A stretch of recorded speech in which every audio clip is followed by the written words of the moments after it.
Good morning everyone, this is Iftikhar Hasan Ansari. So आज वाले video में लास्ट वीडियो में हम डिस्कस कर रहे थे पेंटोस फॉस्फेट पाथवे या हेक्सोस मोनोफॉस्फेट चेन। सो आज वाले वीडियो में हम फर्दर डिस्कस करेंगे इस वाले टॉपिक को। इसका एक ऑक्सीडेटिव स्टेज होता है एज वेल एज हमने डिस्कस किया था कि इसका एक नॉन ऑक्सीडेटिव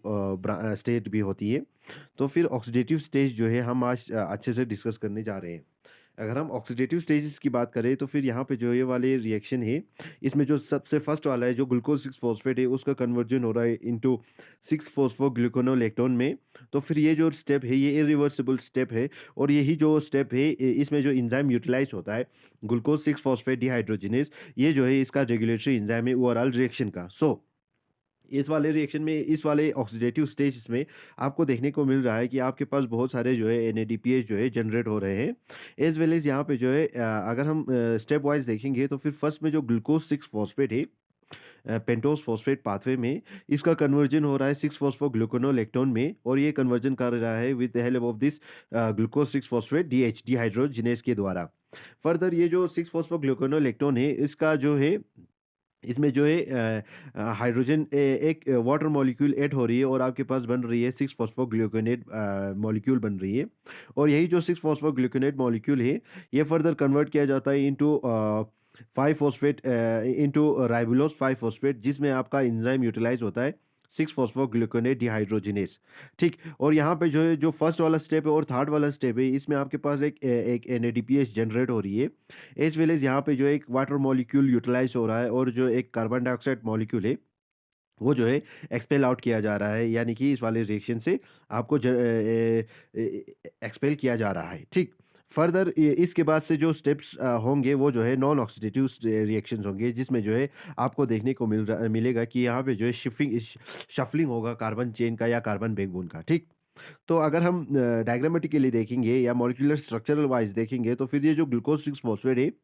इसका कन्वर्जन हो रहा है 6 फॉस्फोग्लूकोनोलेक्टोन में, और यहाँ पे जो है एक एनएडीपीएच एज वेल एज एक हाइड्रोजन आयन जनरेट हो रही है, और ये वाला रिएक्शन करा रही है ग्लूकोज 6 फॉस्फेट डिहाइड्रोजिनेज एंजाइम।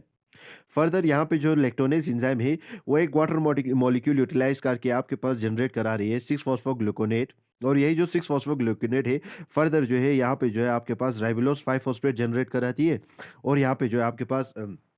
एक कार्बन डाइऑक्साइड मॉलिक्यूल जो है वो डिसिपेट किया जाता है, और आपके पास जनरेट होती है एक ribulose 5 phosphate as well as एक एनएडीपीएच, इस वाले स्टेप में आपके पास जनरेट होती है, और ये वाला स्टेप आपका एंजाइम कराता है 6 फॉस्फोग्लूकोनेट डिहाइड्रोजिनेज। ठीक, फर्दर यहाँ पे आप, अगर हम इस वाले स्टेप में देखेंगे तो फिर यहाँ पे जो है आपके पास एक एनएडीपीएच जनरेट हो रही है, और ये जो एंजाइम है ग्लूकोज 6 फॉस्फेट डिहाइड्रोजिनेज, ये स्पेसिफिकली ये जो है ये हाईली स्पेसिफिक है फॉर एनएडीपी। एनएडीपी के लिए स्पेसिफिक है, और ये इसको जो है इसको रिड्यूस फॉर्म में कन्वर्ट कराती है। लेकिन जो हम केएम वैल्यू की बात करें या सबस्ट्रेट लेवल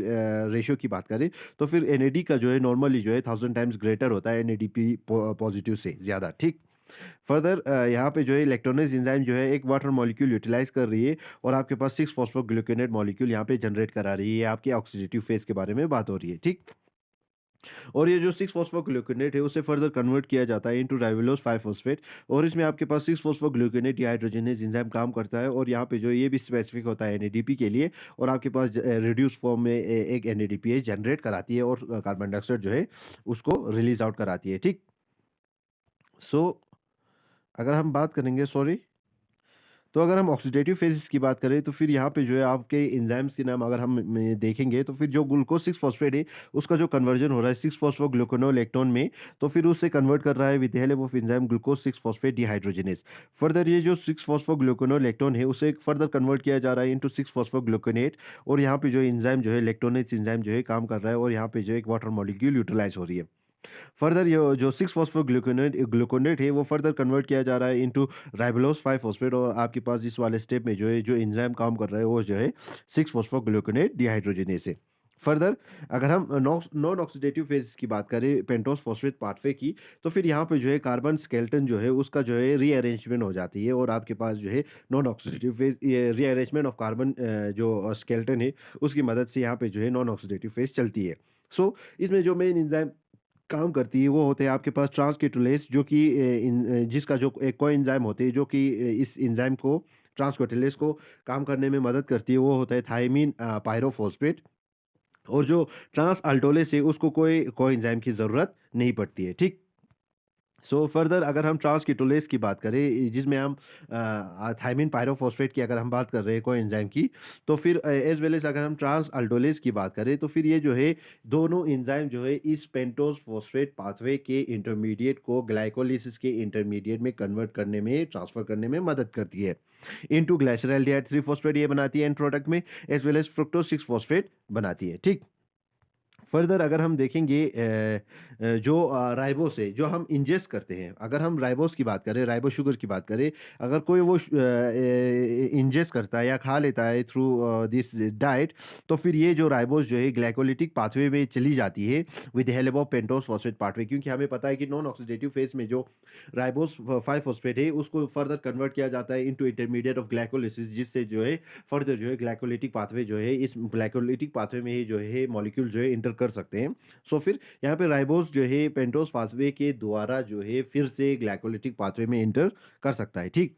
अगर हम नॉन ऑक्सीडेटिव फेज की बात करें, तो फिर जो ऑक्सीडेटिव फेज में एंड प्रोडक्ट था राइबोलोज 5 फॉस्फेट, उसका कन्वर्जन हो रहा है with help of enzyme epimerase as well as isomerase. यहाँ पे एपिमेरेज एंजाइम काम कर रहा है, यहाँ पे आइसोमेरेज एंजाइम काम कर रहा है। और यहाँ पे जो है अगर हम देखेंगे जब एपिमेरेज एंजाइम काम कर रहा होता है, तो फिर आपके पास राइबोलोज 6 फॉस्फेट से आपके पास जनरेट होती है जाइलोलोज 6 फॉस्फेट, और जब आइसोमेरेज एंजाइम काम करती है तो फिर आपके पास जनरेट होती है राइबोस 5 फॉस्फेट। और यहीं पे जो है ट्रांसकीटोलेज एंजाइम काम करती है, और ये जो है इन दोनों मॉलिक्यूल को ज्वाइन करके आपके पास बना देती है ribo sedoheptulose 7 phosphate as well as आपके पास ग्लाइसरॉल्डिहाइड 3 फॉस्फेट आपके पास जनरेट कराती है, ठीक? ये जो ग्लाइसरॉल्डिहाइड 3 फॉस्फेट और सिडोहेप्टेलोज 7 फॉस्फेट है, इससे आपके पास जनरेट होती है इराइथ्रोज 4 फॉस्फेट एज वेल एज आपके पास फ्रुक्टोज 6 फॉस्फेट आपके पास जनरेट होती है। तो फिर यहाँ पे जो एक इंटरमीडिएट है ग्लाइकोलिसिस का, वो जनरेट हो रहा है। और ये जो इराइथ्रोज 4 फॉस्फेट है, ये फिर से ज्वाइन होती है जाइलोलोज 5 फॉस्फेट के साथ, और आपके पास एंड प्रोडक्ट में विद हेल्प ऑफ एंजाइम ट्रांसकेटोलेज आपके पास एंड प्रोडक्ट में आपके पास जनरेट कराती है glyceraldehyde 3 phosphate as well as fructose 6 phosphate. और ये तीनों जो एंड प्रोडक्ट्स है, ये हमें पता है कि ये ग्लाइकोलिसिस के जो है इंटरमीडिएट्स है, तो फिर यहाँ पे जो है ये जो मॉलिक्यूल है फिर से ग्लाइकोलिसिस में इंटर कर सकते हैं। अगर हम रेगुलेशंस की बात करें पेंटोस फॉस्फेट पाथवे की, तो फिर जो हमने फर्स्ट स्टेप बोला था ग्लूकोज 6 फॉस्फेट डिहाइड्रोजिनेज जो एंजाइम काम कर रहा है, तो फिर ये जो एंजाइम है ये ओवरऑल पेंटोस फॉस्फेट पाथवे का जो है रेगुलेटरी एंजाइम है, ठीक? और इसमें अगर हम एनएडीपीएच की बात करें, तो फिर एनएडीपीएच जो है वो कॉम्पिटिटिव इनहिबिटर है जो इन एंजाइम का, यानी कि ग्लूकोज 6 फॉस्फेट डिहाइड्रोजिनेज जो है, अगर एनएडीपीएच बहुत ज़्यादा प्रेजेंट होगी सेल में, तो फिर ग्लूकोज 6 फॉस्फेट डिहाइड्रोजिनेज जो है वो कम हो जाती है, उसका एक्टिविटी कम कर देती है ये, ठीक? यूजुअली अगर हम देखेंगे तो फिर एनएडीपी या एनएडीपी की अगर हम रेशो की बात करें तो वो हाई होती है, तो फिर जिसकी वजह से जो एंजाइम जो है इनहिबिटेड स्टेट में रहती है। लेकिन जब इंक्रीज डिमांड, जब डिमांड बढ़ जाती है एनएडीपीएच की फॉर द फॉर्मेशन ऑफ, अगर हम देखेंगे तो फिर यहाँ पे जो अगर हम एडिपोज टिश्यू की जब फॉर्मेशन हो रही होती है, तो फिर एनएडीपीएच की बहुत ज़्यादा ज़रूरत पड़ती है। तो फिर इस वजह से जो है यहाँ पे जो है रेशो जो है एनएडीपीएच का एनएडीपी का जो है रेशो जो है कम हो जाते हैं, जिसकी वजह से एंजाइमेटिक एक्टिविटी जो है स्टिमुलेट किया जाता है, ठीक? अगर हम इसके नॉन ऑक्सीडेटिव पोर्शन की बात करें, तो फिर ये जो है रिवर्सिबल है, यानी कि नॉन ऑक्सीडेटिव पाथवे में जो भी कार्बन स्केलेटन का रीअरेंजमेंट हो रहा है वो जो है रिवर्सिबल रिएक्शन से फर्दर जो कंसंट्रेशन है प्रोडक्ट का और जो रिएक्टेंट का है, वो जो है शिफ्ट होते रह सकता है with respect to the metabolic need of the particular cell of the tissue, यानी कि टिश्यू का क्या रिक्वायरमेंट है उसके हिसाब से ये जो नॉन ऑक्सीडेटिव पाथवे में जो कंसंट्रेशन है प्रोडक्ट का एज वेल एज रिएक्टेंट का, वो एक दूसरे में शिफ्ट होते रह सकता है, ठीक? अगर हम रैपिडली डिवाइडिंग सेल्स की बात करें, तो फिर उसमें ज़्यादा राइबोस 5 फॉस्फेट और एनएडीपीए जनरेट होती है। तो फिर यहाँ पे जो है ये जो है क्या कराती है, रैपिडली डिवाइडिंग सेल्स में आपको ज़रूरत पड़ती है राइबोस 5 फॉस्फेट की, क्योंकि ये जो है आपके पास जो है न्यूक्लिक एसिड बनाने में मदद करती है, और एनएडीपीए जो है आपके पास जो एडिपोज टिश्यू है वो बनाने में मदद करती है। तो फिर यहाँ पे जो है पेंटोस फॉस्फेट पाथवे के द्वारा आपके पास ये जो है इजीली जनरेट कर सकते हैं, ठीक? फर्दर जब एनएडीपीएच और राइबोस 5 फॉस्फेट की नीड जो है बैलेंस्ड होती है, तो फिर यहाँ पे जो है बैलेंस इसलिए होती है क्योंकि जब ग्लूकोज 6 फॉस्फेट राइबोलोज 5 फॉस्फेट में कन्वर्ट हो रही होती है, तो फिर हमें पता है कि बीच वाले इंटरमीडिएट स्टेप्स में आपके पास एनएडीपीएच जनरेट होती है as well as ribose 5 phosphate भी जनरेट होती है। तो फिर ये एक दूसरे को बैलेंस करके रखती है, ठीक? फर्दर जब एनएडीपीएस की ज़्यादा ज़रूरत होती है, राइबोस 5 फॉस्फेट से ज़्यादा उसकी ज़रूरत होती है, क्योंकि फैटी एसिड सिंथेसिस में आपके एनएडीपीएस जो है बहुत ज़्यादा काम करती है एडिपोज सेल में। सो फिर यहाँ पे क्या होता है कि राइबोलोस 5 फॉस्फेट जो कन्वर्ट कर रही है राइबोस 5 फॉस्फेट में, उसे फर्दर कन्वर्ट किया जाता है इनटू ग्लाइसरॉल्डिहाइड 3 फॉस्फेट, और जो ग्लाइसरॉल्डिहाइड 3 फॉस्फेट है, ये फर्दर ग्लाइकोलिटिक पाथवे में चली जाती है और राइबोस फॉस्फेट आपके पास एंड प्रोडक्ट में नहीं रहती है। फर्दर जो है एनएडीपीएस जो है आपके पास कंटिन्यूअसली जनरेट होती रहती है, ताकि आपका जो है फैटी एसिड सिंथेसिस ईज़िली चलते रहे। ठीक, अगर हम किसी सेल्स की बात करें जिसे एनएडीपीएच और एटीपी दोनों की ज़रूरत होती है, तो फिर इस वाले स्टेप में क्या होता है कि एनएडीपीएच नॉर्मली जो है पेंटोस फॉस्फेट पाथवे के द्वारा जनरेट होती रहती है, और ये जो राइबोस 5 फॉस्फेट है, इसे डायरेक्ट कन्वर्ट किया जाता है into glyceraldehyde 3 phosphate through this pentose phosphate pathway. और यहाँ पे जो है आपके पास ये जो ग्लाइसरॉल्डिहाइड 3 फॉस्फेट है, ये जो है ग्लाइकोलिटिक साइकिल में चली जाती है, यानी कि ग्लाइकोलिसिस में एंटर कर जाती है और आपके पास एटीपी जनरेट करने में मदद करती है। ठीक, और यहीं तक आपके पास खत्म हो जाती है पेंटोस फॉस्फेट पाथवे की पाथवे एज वेल एज इसके regulations. Thank you, thanks lot.